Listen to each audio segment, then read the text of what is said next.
Okey, hari ni kita pergi ke sebenarnya chapter 4 ya, termokimia. Kita kira 13 ni sebab daripada form 4 topik ni. Okey, termokimia atau termochemistry ya. Okey, apa itu termokimia, termochemistry? Kita bagi pengenalan dulu. Semua bahan kimia ada tenaga dalam bentuk tenaga kimia ya. Semasa tindak balas kimia, tenaga kimia di dalam bahan tindak balas boleh berubah bentuk. Kebanyakannya tenaga haba lah. Contoh, macam kita belajar pembakaran bahan api fosil, dia tukar apa? Tenaga kimia kepada tenaga haba. Kalau elektrolisis, tenaga elektrik kepada tenaga kimia. Sel kimia pula, tenaga kimia kepada tenaga elektrik kan. Fotosintesis, tenaga cahaya kepada tenaga kimia kan, menghasilkan makanan. Pembakaran bunga api, glukosa kan.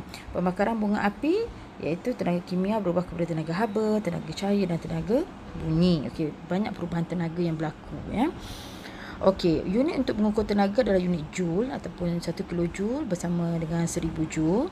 Apa itu termokimia? Termokimia adalah kajian tentang perubahan haba apabila tindak balas kimia berlaku. So kita kena ingat, semasa tindak balas kimia berlaku, banyak perubahan tenaga yang berlaku, tenaga cahaya, tenaga bunyi. Tapi untuk topik termokim ni, kita hanya belajar tentang tenaga haba, iaitu perubahan haba yang berlaku. So sesuatu tindak balas kimia biasanya melibatkan perubahan tenaga. Contoh perubahan tenaga tindak balas kimia ni terbagi kepada dua perubahan tenaga dia, iaitu tindak balas eksotermik dan tindak balas endotermik. Apa itu tindak balas eksotermik? Tindak balas eksotermik adalah tindak balas kimia yang membebaskan haba ke persekitaran ya. Senang je nak ingat, exo ni datang daripada perkataan exit. So exit ni keluar, jadi haba terbebas keluar ya. Jadi kalau kita tengok sistem ni mengandungi bahan tindak balas ya. So bahan tindak balas ni akan, semasa bahan tindak balas ni menjalani tindak balas kimia, bahan tindak balas ni akan membebaskan haba ke persekitaran untuk menghasilkan hasil tindak balas. So dalam sistem ni ada bahan tindak balas dan juga ada hasil tindak balas. So apa kesannya ke persekitaran? Persekitaran, kalau kita letak termometer akan meningkat bacaannya, iaitu temperature rises in the surrounding ya. Contoh kalau kita duduk kat kawasan, kita bakar sampah, kita duduk kat tepi-tepi pembakaran sampah tu, kita rasa panas sebab sistem pembakaran sampah tu sedang mengeluarkan haba ke persekitaran. Apa kesannya? Orang yang keliling dia, surrounding dia, bilik tu ke, kawasan tu ke akan jadi panas ya. Tindak balas endotermik, kita tengok D ni dalam. Dalam ni bermaksud absorb heat, serap haba. Ingat cara macam tu ya. Tindak balas kimia yang menyerap haba daripada persekitaran. Contoh, dalam sistem ni ada bahan tindak balas akan menghasilkan hasil tindak balas. So bahan tindak balas ni akan menyerap haba. Bahan tindak balas apabila menjalani tindak balas kimia, bahan tindak balas ni akan menyerap haba ke dalam sistem ya, untuk menghasilkan hasil tindak balas. So apa kesannya bila sistem tu menyerap haba? Kesannya haba di temperature di sekelilingnya menurun. Contoh kalau kita pergi ke dalam bilik aircon kan, apa penghawa dingin tu buat? Penghawa dingin tu dia mampu menyejukkan bangunan kan, sebab dia menghilangkan haba dari udara dalam. Katalah udara dalam kita panas, dihilangkan dan dipindahkan keluar rumah. Lepas tu kita ada satu alat dalam tu, chemical refrigerant ya. Satu bahan kimia yang menyerap haba yang tidak diingini dan dia akan pumpkan melalui sistem pipe ke gegelung luar dalam aircon. Jadi kita rasa sejuk. So kita bayangkan bila kita dalam bilik sejuk, suhu persekitaran kita jadi turun, rendah, menurun kerana sistem tu sedang menyerap haba ya. Macam tu ya. System contain reactant and products, release heat to the surrounding. So apa kesan dia? Temperature meningkat. Sistem untuk endotermik pula, sistem consists of reactants and products absorb heat from the surrounding kan. So apa kesan dia? Suhu termometer menurun kan. Di exothermic ni sistem membebaskan haba ke persekitaran kan. Kalau tindak balas endotermik pula, tindak balas kimia sistem ni menyerap haba daripada persekitaran ya. So suhu akan turun ya, suhu sekeliling. So exothermic ni ingat masa kita berada di tepi-tepi unggun api, betul tak? Kawasan pembakaran sampah. Kalau endotermic ingat bila kita berada dalam bilik aircon, surrounding jadi sejuk kan.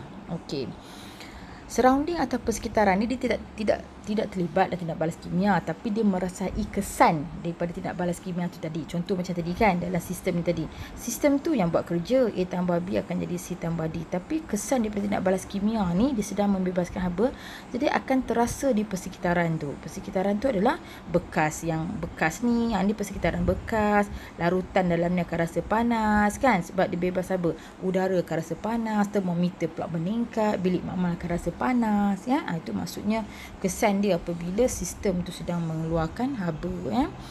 Okey, tindak balas eksotermik, apa yang berlaku kelas? Jika tindak balas ini berlaku, contoh ya, A tambah B akan menghasilkan C tambah D kan. Dia tenaga kimia dalam bahan tindak balas ni akan berubah menjadi, tenaga kimia dia akan berubah menjadi tenaga haba. Ya, sebab tenaga kimia dalam bahan tindak balas ni sedang membebaskan haba. So bila dia membebaskan haba ya, ke persekitaran, jadi perubahan tenaganya daripada tenaga kimia. Tenaga kimia ni memang berada dalam, ingat tenaga kimia memang berada dalam semua bahan kimia. Memang ada tenaga kimia dalam tu. So bila dia menjalin tindak balas kimia, dia akan berubah bentuk. Jadi tenaga haba ke, dia jadi tenaga bunyi ke, dia jadi tenaga cahaya ke, macam tu dia berubah bentuk ya. Okey, endotermik pun sama. Okey, A tambah B akan jadi C tambah D. So bahan tindak balas ni akan menyerap haba ke daripada persekitaran kan. Jadi perubahan dia adalah daripada tenaga haba akan berubah menjadi tenaga kimia ya. Maksudnya dia menyerap haba daripada persekitaran untuk menghasilkan produk ya. Jadi perubahan dia daripada tenaga haba ke tenaga kimia. Kalau eksotermik pula, bahan tindak balas sedang membebaskan haba kan. Maksudnya perubahan dia berlaku daripada tenaga kimia kepada tenaga haba, sebab haba dibebaskan ke persekitaran ya. Kalau endotermik, haba kepada kimia sebab haba sedang diserap. Jadi suhu meningkat, kalau endotermik suhu menurun. Okey, campuran maksudnya surrounding ni akan jadi panas. Ni bekas tu kan. Bekas yang mengandungi sistem tu akan jadi panas ya. Macam cikgu cakap tadi, surrounding kan, bekas, bilik, udara kan, semua jadi panas. Kalau endotermik, bekas, bilik air, bilik yang kita buat eksperimen, udara semua akan jadi sejuk, suasana sejuk Okey, ini contoh tindak balas eksotermik ya, pembakaran. Okey, pembakaran mesti akan release heat kan, akan release heat. Okey, tindak balas logam reaktif dengan asid pun akan membebaskan haba, tindak balas yang sangat reaktif ya. Tindak balas penitrolan pun akan membebaskan tenaga haba, sebab kebanyakan tindak balas kimia ni adalah eksotermik, tak banyak yang endotermik ya. Okey, lagi contoh tindak balas eksotermik ni, respirasi ya. Sebenarnya kelas eksotermik ni sebenarnya okey, tenaga eksotermik ni sebenarnya haba dibebaskan untuk apa? Membentuk ikatan. Okey, kalau diserap, haba diserap untuk putuskan ikatan. So kena ingat term ni sebenarnya. Okey, apa yang berlaku dalam tindak balas eksotermik adalah haba dibebaskan. Okey, kenapa haba dibebaskan? Untuk membentuk ikatan. Contoh kan, A tambah B akan jadi C tambah D. So A tambah B ni akan berlaku tindak balas kimia kan. So bila berlaku tindak balas kimia, haba akan dibebaskan. So bila haba dibebaskan, apa kesan dia? Kita akan dapat produk pembentukan ikatan dalam bahan tindak balas, pembentukan ikatan dalam produk tu. Pembentukan ikatan dalam produk tu. Okey. Endotermik pula. Kenapa haba diserap? Okay, haba diserap untuk putuskan ikatan. Contoh kan, A tambah B akan jadi C tambah D kan. Jadi A tambah B ni menyerap haba untuk putuskan ikatan ya, untuk putuskan ikatan supaya terbentuk hasil tindak balas. So kesimpulannya, haba dibebaskan untuk membentuk ikatan, haba diserap untuk putuskan ikatan. So ada dua jenis ya.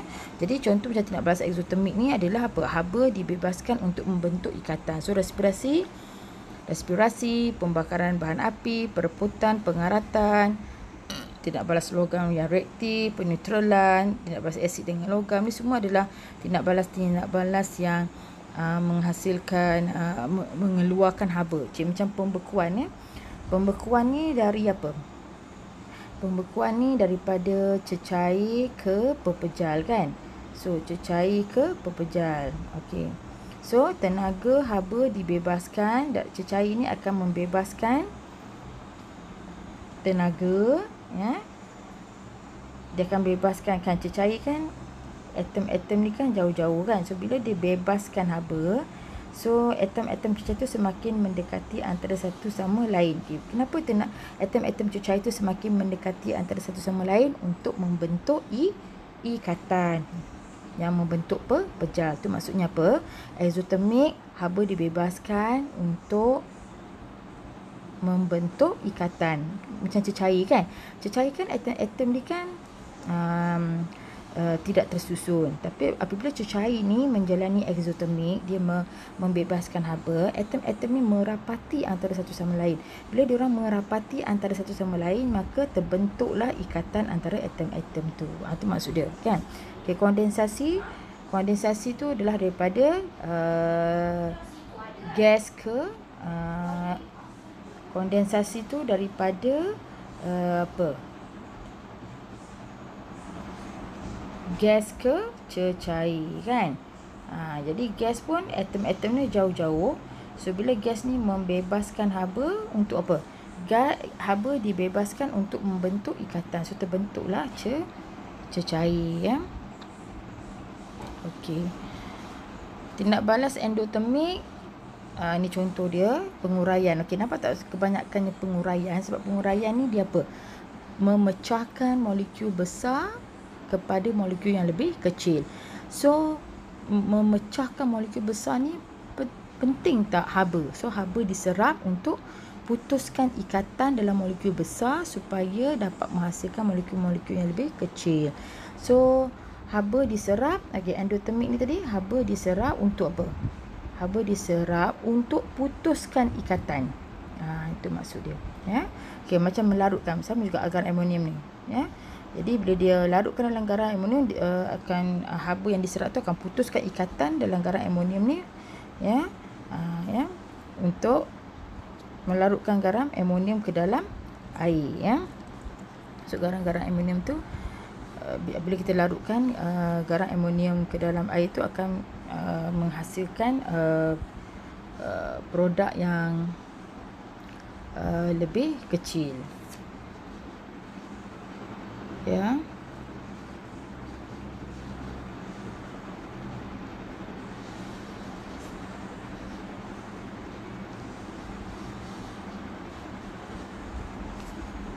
Garam amonium ke dalam air contoh NH4Cl ni. Okey, contohnya ya, cikgu bagi NH4NO3. Okey, bila larut dalam air, okey, dia akan menghasilkan ion amonium dan juga nitrate ion ya. Jadi ini maksudnya melarutkan garam amonium ke dalam air ya. Jadi dia akan split kepada ion-ionnya ini senang ya. Kita ikut persamaan ini. Okey, contoh tidak balas endotermik banyak fotosintesis, melarutkan garam amonium, proses memasak penguraian, banyak penguraian Okey, peleburan. Peleburan ni daripada pepejal ke cecair maksudnya haba diserap untuk ni pepejal kan rapat kan, cecair susunan sudah tidak teratur. So apa maksud endotermik? Haba diserap untuk putuskan ikatan kan. Jadi haba diserap untuk apa ni? Nampak tak? Kita putuskan ikatan. So dapatlah cecair. Itu maksud dia ya. Okey, pemanasan garam terhidrat ni contoh CuSO4 5H2O. So kita akan dapat CuSO4 plus 5 molecule of water. Ni maksudnya garam terhidrat ni maksudnya garam yang hydrated ya, garam yang ada air. So bila absorb heat, haba diserap, jadi kita akan dapat garam copper sulfate yang anhydrous copper 2 sulfate dan juga air ya. Maksudnya garam yang terhidrat ni akan jadi dehydrated ataupun anhydrous copper 2 sulfate. Okey, tindak balas eksotermik ni gambar rajah tenaga, lepas ni cikgu akan ajar ya. Okey, gambar rajah tindak balas eksotermik. Okey, eksotermik ni maksudnya membebaskan haba kan. So haba akan dibebaskan. So bila haba dibebaskan, nampak tak kandungan tenaga dia menurun. Tenaga kandungan dalam bahan tindak balas tu menurun. Sebab apa? Apabila bahan tindak balas ni sedang membebaskan haba di peringkat awal, lama-lama haba dia habis dah dibebaskan. So logik tak kandungan tenaga dia akan menurun. Okey, itu tindak balas endotermik adalah serap haba. So bila dia serap haba, sistem tu serap haba, sistem tu akan mengalami kandungan tenaga dia meningkat. That's why graf dia meningkat. Ya, jadi kalau heat release negatif, kalau heat absorb positif lah. Haba diserap positif ya. Di jumlah kandungan tenaga haba bahan tindak balas adalah lebih tinggi daripada kandungan tenaga hasil tindak balas. Maksud peringkat awal ni dia sedang bebaskan haba kan. Bila haba dia habis dah dibebaskan, kandungan tenaga dia pun dah turun. So graf tu turun. Okey, untuk tindak balas endotermik pula, jumlah kandungan tenaga bahan tindak balas adalah lebih rendah daripada kandungan tenaga haba hasil tindak balas. Maksudnya apabila sistem tu sentiasa menyerap haba, jadi kandungan tenaganya meningkat. Jadi sebab grafnya meningkat ya. Okey, perubahan tenaga pemecahan ikatan dalam bahan tindak balas, itu tenaga haba diserap. Pembentukan ikatan pula apabila tenaga haba dibebaskan. Maksudnya apa? Tenaga haba diserap untuk memecahkan ikatan, tenaga haba dibebaskan untuk membentuk ikatan. So jumlah tenaga yang dibebaskan semasa pembentukan ikatan, so pembentukan ikatan adalah lebih tinggi daripada pemecahan ikatan. Kalau tindak balas endotermik, jumlah tenaga yang dibebaskan semasa pembentukan ikatan adalah lebih rendah daripada jumlah tenaga yang diserap untuk memecahkan ikatan ya. Maksudnya tindak balas eksotermik ni semasa pembentukan ikatan, okey kan, A tambah B, so kita akan dapat C tambah D kan. Okey, jumlah tenaga haba, okey, semasa produk ni terhasil, jumlah tenaga haba yang dibebaskan sangat tinggi. Ya. Lebih tinggi daripada jumlah tenaga haba yang diserap untuk memecahkan ikatan kan. Sebab eksotermik ni fungsi dia apa? Untuk membentuk ikatan, bukannya untuk memecahkan ikatan. So jumlah tenaga haba semasa pembentukan ikatan mesti lebih tinggi daripada memecahkan ikatan. Sebab eksotermik ni untuk apa? Untuk pembentukan ikatan. Okey, kalau endotermik tujuan dia untuk apa? Memecahkan ikatan kan. Jadi jumlah tenaga haba yang diserap untuk memecahkan ikatan mesti lebih besar daripada jumlah tenaga yang dibebaskan semasa pembentukan ikatan.